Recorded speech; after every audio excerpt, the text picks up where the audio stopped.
jelas apa yang terjadi 10 minggu lalu ya, ketika tersebar informasi bahwa ada sebagian jamaah haji Indonesia atau asal Indonesia sebanyak 46 orang yang dikembalikan atau terdampar di Bandara Jeddah ya, karena bermasalah dengan visa ya.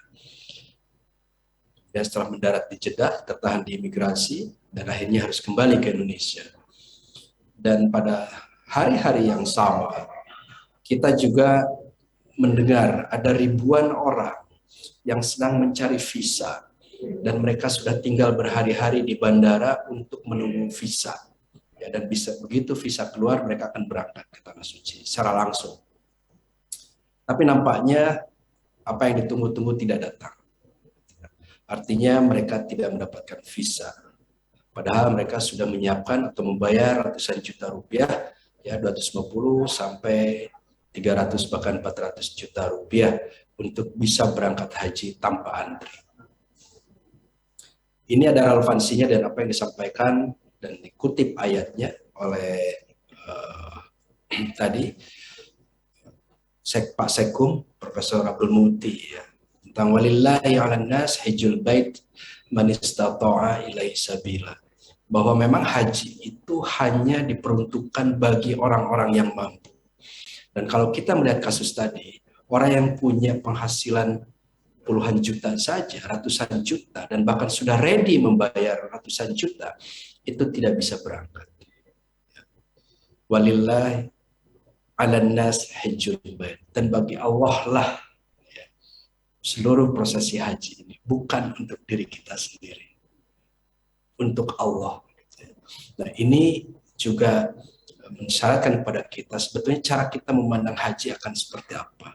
Apakah haji itu identik dengan gelar, ya, gelar haji atau hajjah, ataukah sebetulnya seluruh profesi ini memang didedikasikan untuk Allah, gitu kan. Nah, ini menarik kalau kita kembali mencermati makna substantif dari haji itu. Memang di dalam Al-Quran maupun di dalam hadis disebutkan bahwa di antara ibadah yang lain yang ada persyaratan secara khusus ada beberapa, dan haji disebutkan gitu ya, hanya bagi orang-orang yang mampu. Zakat juga ada persyaratan, harus memenuhi nisab dan lain-lain. Tapi di dalam teksnya, redaksi yang muncul secara verbal, secara maktub itu hanya haji. Gitu. Ini menarik bagi kita untuk mencermati lagi bagaimana sebetulnya pemahaman haji kita ke depan. Nah, para jamaah yang berbahagia, ada satu surat di dalam Al-Quran dan beberapa ayat di dalamnya yang terkait dengan haji yang saya kira menarik untuk kita ketahui. Bahwa haji itu dideklarasikan dan diperintahkan kepada Nabi Ibrahim alaihissalam untuk dideklarasikan dan mengajak umat manusia melaksanakan ibadah. Ya, di dalam surat Al-Hajj ayat 27 disebutkan, A'udzubillahi minasyaitonirrajim, wa adzin fin-nasi bil hajj ya'tuka rijalan wa 'ala kulli dhamirin ya'tina min kulli fajjin 'amiq. Wahai Ibrahim, berserulah atau serukanlah kepada umat manusia untuk mengerjakan haji. Niscaya mereka akan datang kepadamu dengan berjalan kaki atau mengendarai unta yang kurus-kurus yang datang dari berbagai penjuru dunia. Untuk apa itu? Ayat selanjutnya berbicara liyashhadu manafi'a lahum, agar mereka dapat menyaksikan manfaat-manfaat dari prosesi penyelenggaraan ibadah haji ini. Nah, kumpulnya manusia dari berbagai pelosok negeri ya, berkumpul untuk mendapatkan manfaat. Liyashhadu manafi'a lahum, untuk menyaksikan manfaat-manfaatnya.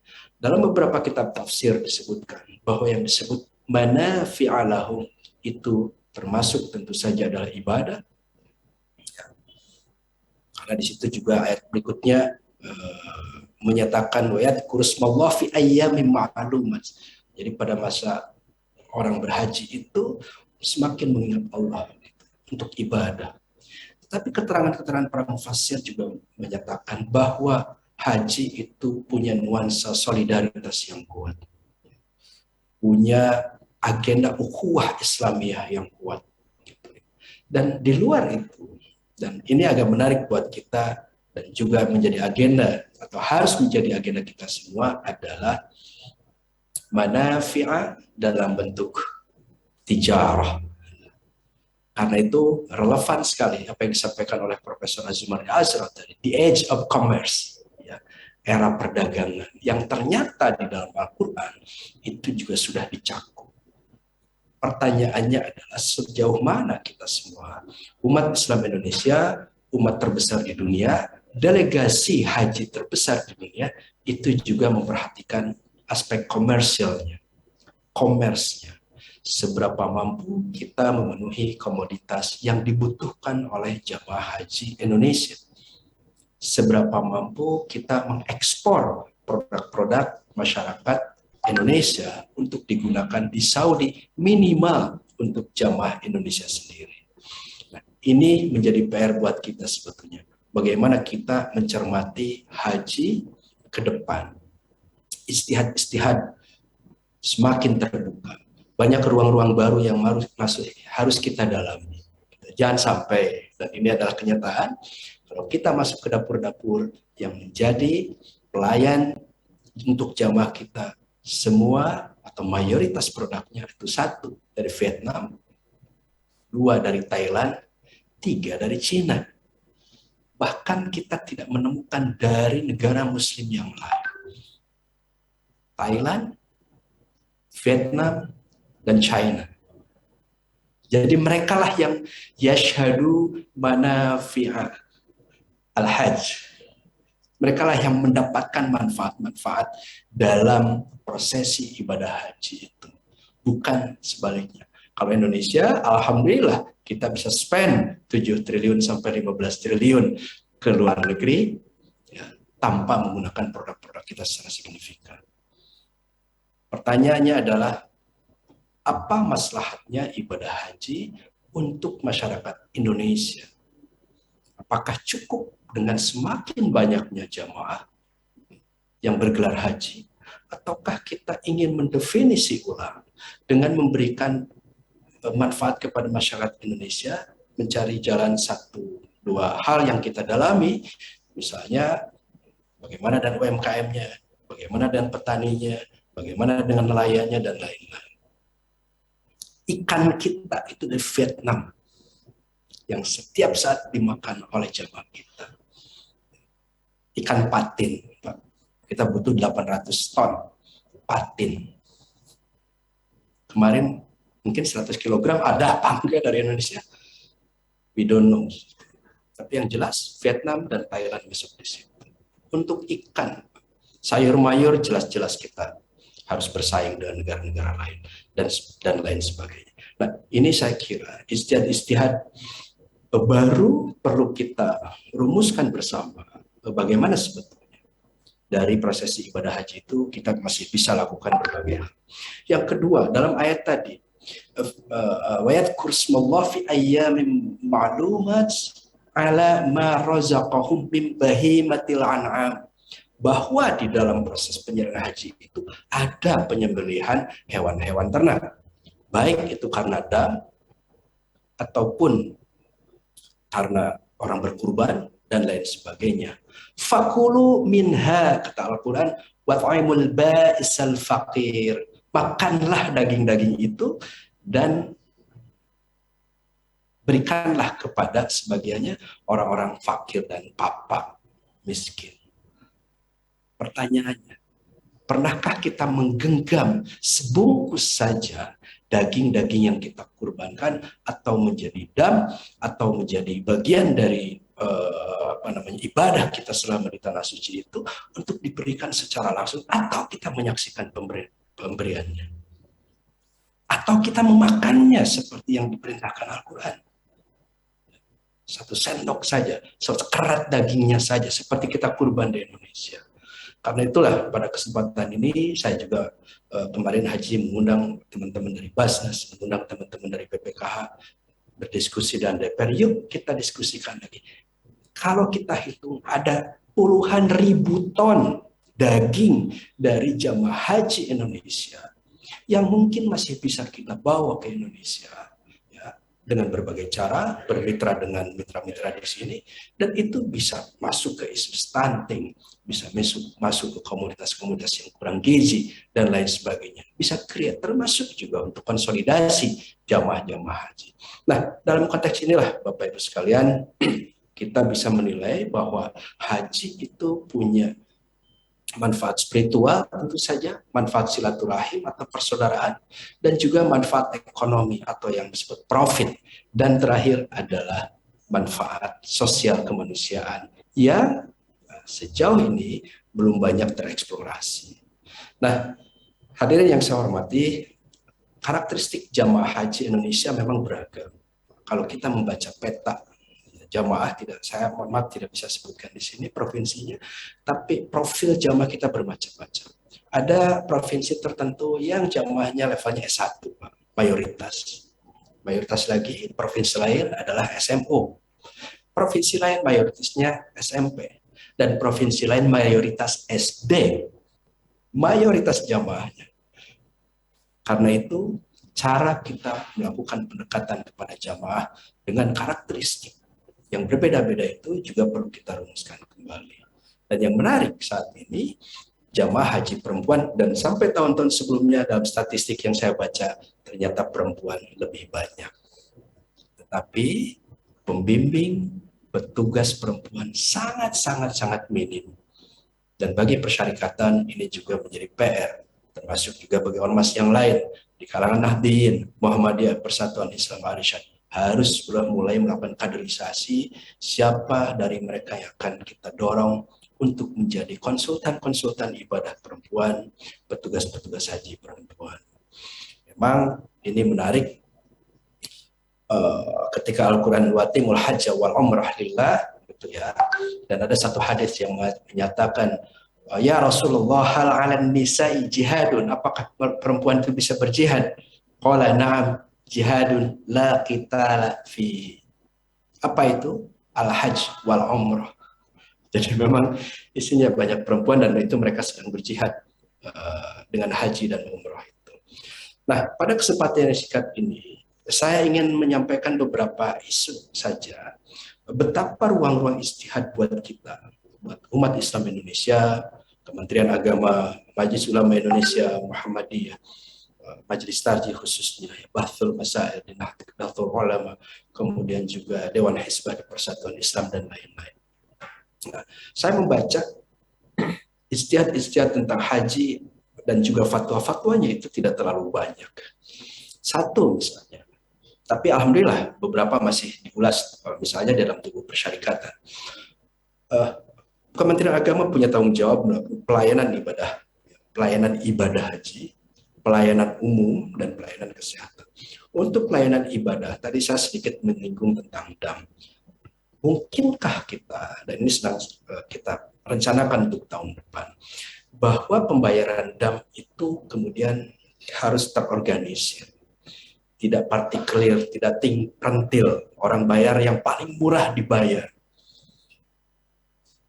We pay the cheapest price, but we never see the evidence, the meat, ya. Kita itu bayar yang paling murah dan kita tidak pernah tahu itu disembelihkah, di manakah dagingnya, kemanakah dagingnya.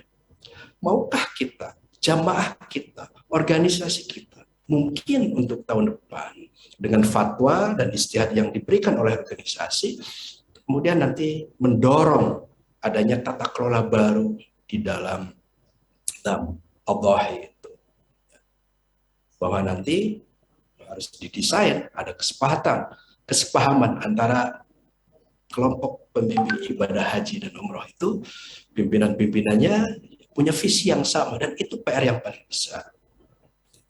Membayar DAM, tapi kemudian ada manfaatnya yang kita rasakan. Dan ini perlu ijtihad baru.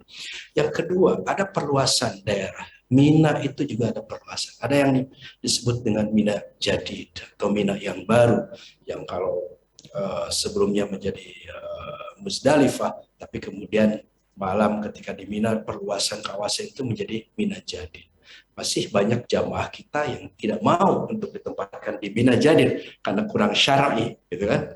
Karena tempatnya di luar Mina yang dulu zaman Rasul, dan Rasul juga sih cuma sedikit menempatinya, tapi yang disebut Mina itu kemudian diperluas dengan Mina Jadid. Nah, ini juga masih banyak jamaah yang bertanya-tanya, dan tidak ada fatwa dari Indonesia ormas apapun yang membahas secara serius masalah itu, termasuk dari MUI.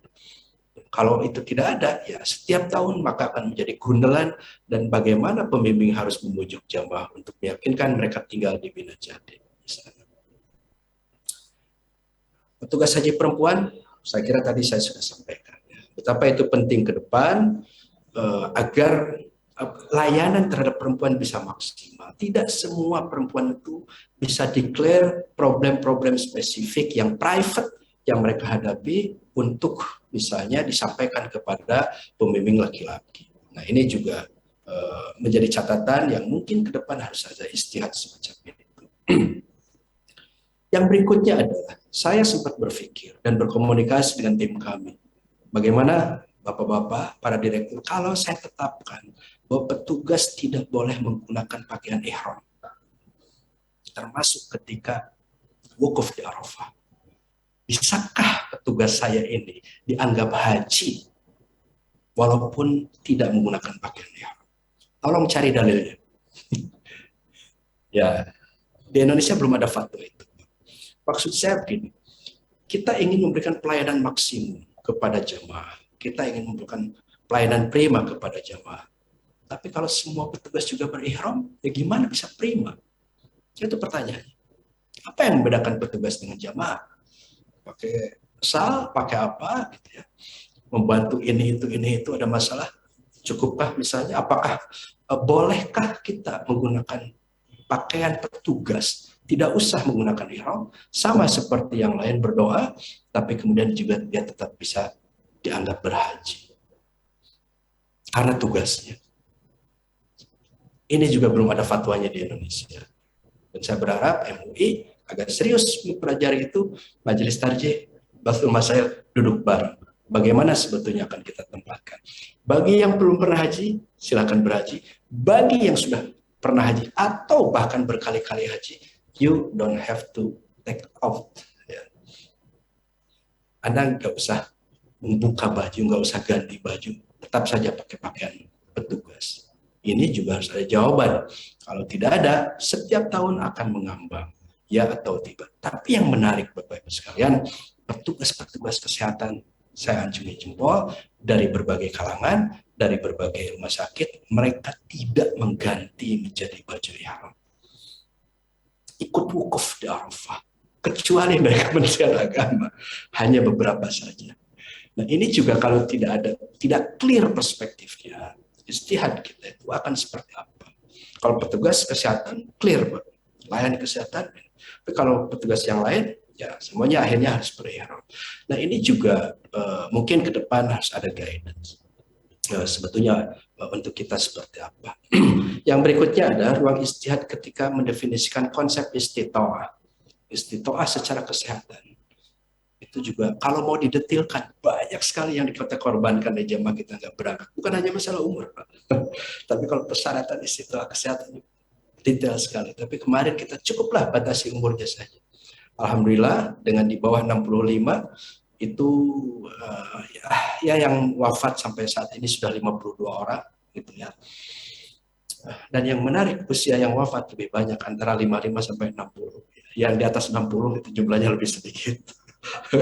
Jadi ini juga satu fakta. Dan ternyata Bapak Ibu sekalian, orang-orang kita itu menurut informasi kesehatan banyak sekali yang punya penyakit dalam tapi baru dirasakannya saat haji, Pak.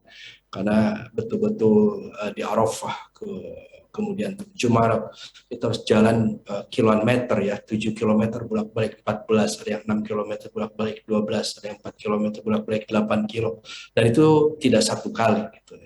Nah, ini juga nanti ke depan harus bisa dipikir, termasuk misalnya, nah, kami tentu akan saya sebagai yang mewakili haji saat ini akan berdiskusi, mengundang dari Majelis Tarjih, dari Bathul Masail, dari MUI. kira-kira konsep istitoah kita itu mau bagaimana kita definisikan. Biaya haji yang saat ini aktualnya untuk tahun ini 98 sampai 102 juta, Pak. Dan itu harus diyakinkan pada jamaah. Tinggal, karena ini aspek politik. Nah, tahun depan akan seperti apa? Tahun depan itu 50%-nya adalah jamaah yang harusnya berangkat tahun ini kan. Tapi karena 50% mundur tahun depan.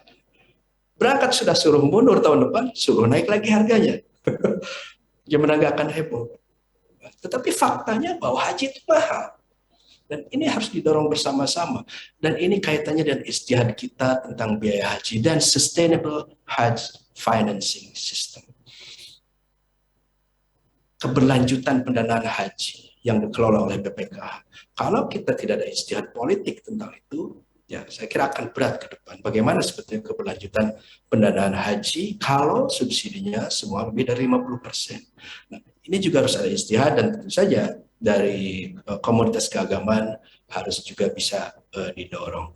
Nah, saya kira itu beberapa ya, tentang haji tadi atau tentang dam, kemudian juga beberapa sudah dibahas oleh Muhammadiyah misalnya ya. Sedikit saya sampaikan misalnya fatwa Majelis Tarjih tentang dam mempertimbangkan kemaslahatan bagi yang membutuhkan untuk pendistribusiannya. Tapi memang Majelis Tarjih belum menyinggung, MUI juga belum menyinggung. Kalau ini agak luas dari Muhammadiyah, karena Muhammadiyah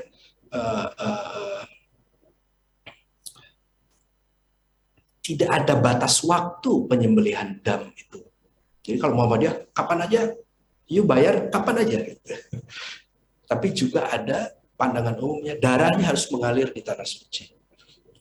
Dan ini harus dikelirkan oleh tadi. Apakah memang seperti itu?